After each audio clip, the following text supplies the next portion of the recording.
The dust in Grandpa Arthur's attic didn't just sit, it hovered, suspended in the shafts of light that pierced through the circular window like golden spears. Silas coughed, the sound echoing against the sacks of yellowing newspapers and crates of forgotten clock parts.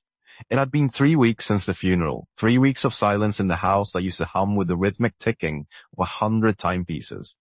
Now the air felt heavy, stagnant, as if the house itself was holding its breath, waiting for a master who would never return. Silas moved the heavy trunk aside, his sneakers scuffing the floorboards. Behind a stack of moth-eaten blankets, he found it, a small, cedar-lined box with a brass latch that had turned green with age. He sat on the floor, his long legs cramped in the tight space, and clicked the latch open. Inside were dozens of envelopes, each one addressed in his grandfather's precise, looping cursive. They weren't bills or legal documents, they were apologies. To Mrs. Gable regarding the elm tree, he read aloud, his voice cracking slightly. He pulled another out. To Mr. Henderson about the noise in 1994. There were dozens of them, spanning decades. Some were sealed, some were open, but none had ever been mailed. Silas felt a strange tightening in his chest. His grandfather had been known as the neighborhood hermit, the man who shouted at kids for crossing his lawn and kept his curtains drawn tight. To see this archive of regret was like finding a secret map to a man he realized he barely knew. He pulled out a letter addressed to himself, tucked at the very bottom. His fingers trembled as he broke the seal. Silas, it began. I spent my life building walls out of wood and silence. I hope you find the courage to tear yours down before the mortar sets. Silas leaned his head against the cold brick chimney, the paper crinkling in his hand. The weight of his own isolation, the way he had retreated into his headphones and his sketches since his parents' divorce, felt suddenly unbearable. He looked at the stack of letters. He couldn't bring his grandfather back, but he could finish what the old man had been too afraid to start. The vintage Schwinn bicycle was a relic of a different era, its chrome fenders pitted with rust and its leather seat cracked like a dry riverbed. Silas wheeled it out of the garage, the chain protesting with a dry metallic squeak. He spent the morning oiling the gears and pumping air into the tires until they were firm. He strapped a leather satchel to the rear rack, carefully tucking the first batch of letters inside. The neighborhood of Echo Ridge stretched out before him, a grid of manicured lawns and identical fences that felt more like barricades than boundaries. His first stop was 3 houses down, the residence of Mrs. Gable. She was a woman Silas only knew as a silhouette behind sheer curtains, a person his grandfather had once described as a nuisance. The letter in his pocket suggested otherwise. According to Arthur's shaky script, he had accidentally cut down a flowering dogwood that marked the boundary of their properties 40 years ago, and had never admitted it, letting the resentment fester into a lifelong feud. Silas stood at the base of her porch steps, his heart hammering against his ribs. Why did this feel so much like a heist in reverse? He reached out and pressed the doorbell. The chime was faint, followed by the muffled sound of shuffling feet. When the door opened, a small woman with hair like spun sugar peered out through the screen. Her eyes were sharp, suspicious, guarded by years of solitude. "What is it?" she asked, her voice thin, but firm. Silas reached into his bag, his palm sweating. "I'm Silas, Arthur's grandson. I found this in his things. It's for you." He handed the envelope through the gap in the door. Mrs. Gable stared at the handwriting, her expression shifting from annoyance to a profound, quiet shock. She didn't open it immediately. Instead, she looked at Silas. Really looked at him, seeing the resemblance in his brow and the set of his jaw. "He kept this," she whispered. Silas nodded, unable to find his voice, and watched as the first crack appeared in the wall between their houses. The second delivery took Silas to the edge of the cul-de-sac, where Mr. Henderson lived. Henderson was a man of immense proportions, a retired longshoreman with hands the size of dinner plates and a voice that sounded like gravel in a blender. Silas remembered his grandfather complaining about Henderson's loud music, but the letter told a different story. It was an apology for a series of noise complaints Arthur had filed with the city, not because the music was loud, but because the songs reminded him of his late wife, and he couldn't bear to hear them. As Silas approached, he saw Henderson working on a classic car in his driveway, his torso submerged under the hood. The smell of oil and old gasoline hung heavy in the air. Silas cleared his throat, but the clank of a wrench drowned him out. He waited, shifting his weight from one foot to the other, feeling the eyes of the neighborhood on him. Finally, Henderson emerged, wiping his greasy hands on a rag that was more black than white. "You're the kid from the clock house," Henderson grunted, squinting in the afternoon sun. Grandpa finally kicked the bucket. It was a blunt way to put it, and Silas felt a flash of anger, but he pushed it down. He held out the letter. He wanted you to have this. It's about the music. Henderson took the envelope gingerly, as if it might explode. He read it standing there in the driveway, the shadow of the car stretching long across the pavement. To Silas's surprise, the big man's shoulders slumped. He let out a long, shuddering breath and leaned against the fender. I thought he just hated me, Henderson said softly. I played those records louder, just to spite him. I didn't know he was hurting too. He looked up at Silas, his eyes glassy. You want to see the engine? It's a '67 Mustang. Your granddad used to watch me work on it from his window. I always thought he was judging my timing, but maybe he just wanted to talk. Silas stepped closer. The barrier of the driveway finally crossed, and for the next hour, they spoke not of regrets, but of pistons and spark plugs. By the third day, the mission had taken on a life of its own. Silas found himself waking up early, eager to see whose story he would uncover next. The satchel was lighter, but his heart felt strangely heavier, filled with the collective weight of a dozen lives he had ignored for 17 years. He realized that the neighborhood wasn't just a collection of houses, it was a graveyard of unspoken words. Every fence was a monument to a misunderstanding, every locked door a testament to pride. He pedaled toward the park, where the next recipient, a younger woman named Elena, was known to sit by the duck pond. The letter for her was different. It wasn't about a property dispute or a noise complaint. It was an apology for a harsh word Arthur had said to her when she was a child, a moment where he had yelled at her for picking flowers from his garden. Arthur had written that he had seen his own daughter's face in hers and had lashed out in a moment of grief he couldn't control. Silas found Elena sitting on a bench, a sketchbook in her lap. She looked up as he approached, her dark curls bouncing.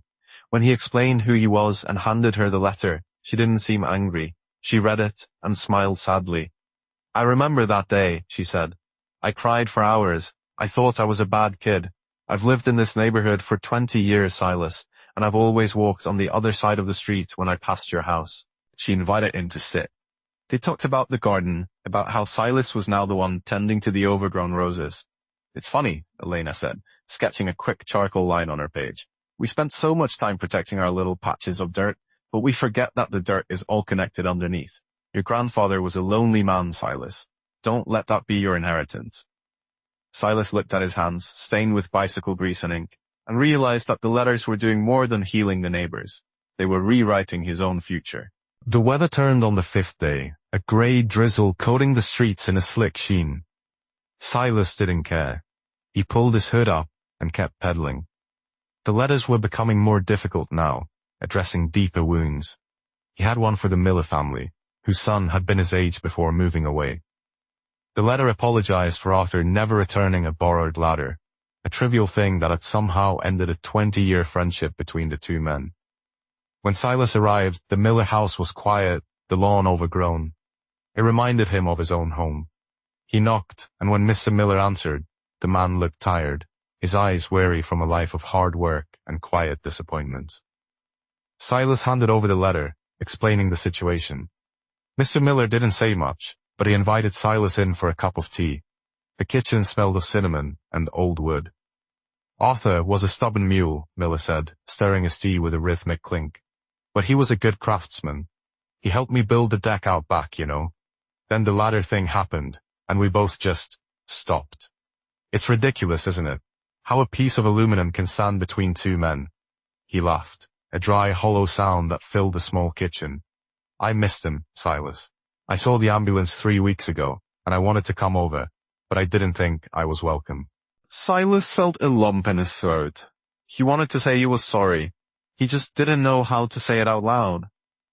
They sat in silence for a while, the rain tapping against the window pane. Silas realized that his grandfather's reclusiveness wasn't a choice made out of hatred, but out of a paralyzing fear of rejection. Every letter was a bridge Arthur had built in his mind, but had been too terrified to cross. As Silas left, Mr. Miller followed him to the door and shook his hand, a firm, callous grip that felt like a blessing. The most difficult letter was addressed to a woman named Clara, who lived in a small cottage at the very end of the ridge. The envelope was thicker than the others, the paper yellowed with age. As Silas pedaled, he thought about the way his grandfather used to stare out at the sunset from the porch, his eyes fixed on the horizon toward the end of the road. He had always assumed Arthur was just watching the light fade, but now he wondered if he was looking for someone. Clara was working in her garden when he arrived, her knees in the dirt despite the damp weather. She wore a wide-brimmed straw hat that hid her face. When Silas called out to her, she stood up slowly, wiping her hands on her apron. When he told her his name, she froze. Her eyes, a startling blue, searched his face with an intensity that made him want to look away. "You have his eyes," she said, her voice a melodic rasp. Silas handed her the letter. She didn't open it. She held it to her chest, her eyes closing. "I waited 40 years for this," she whispered. Silas stood awkwardly, not knowing what to say. "Were you friends?" he asked. Clara smiled, a beautiful tragic expression. "We were more than that once. But your grandfather had a way of retreating when things got real. He thought he wasn't enough for anyone. He pushed me away to save me from himself." She finally opened the letter and read it in silence, the only sound the rustle of the wind through the nearby oaks. When she finished, she looked at Silas and touched his cheek with a dirt-smudged hand. "He loved you very much, Silas. He wrote about you in every letter he never sent me. He was so proud of the boy you were becoming, even if he didn't know how to tell you." Silas felt the first tear track through the dust on his face.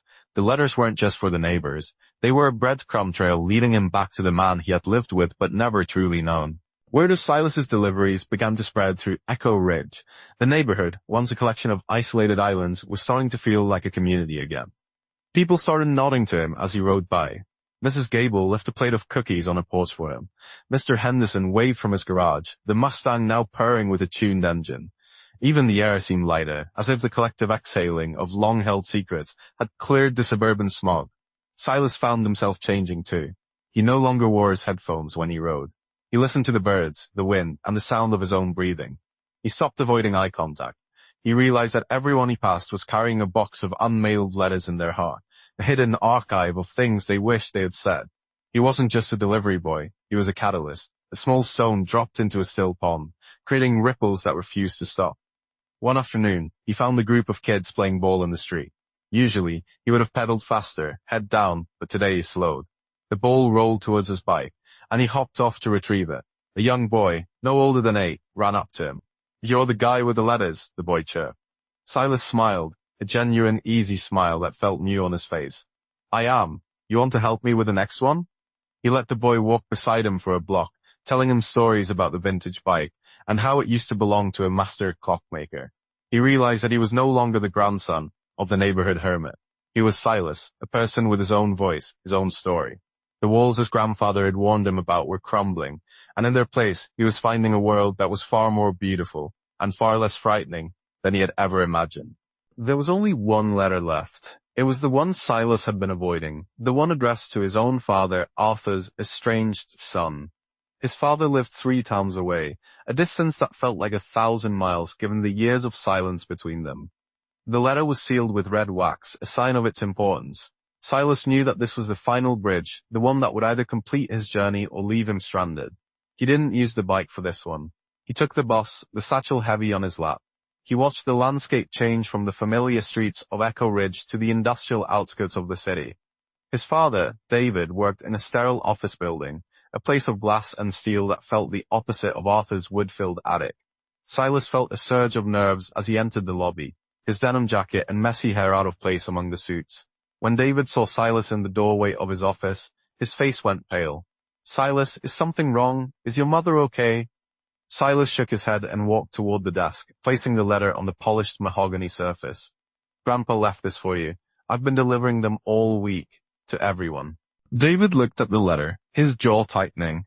He had a lot to apologize for, he said, his voice cold. Silas didn't back down. "I know, but he did it. He wrote it all down. He just couldn't find the way to give it to you."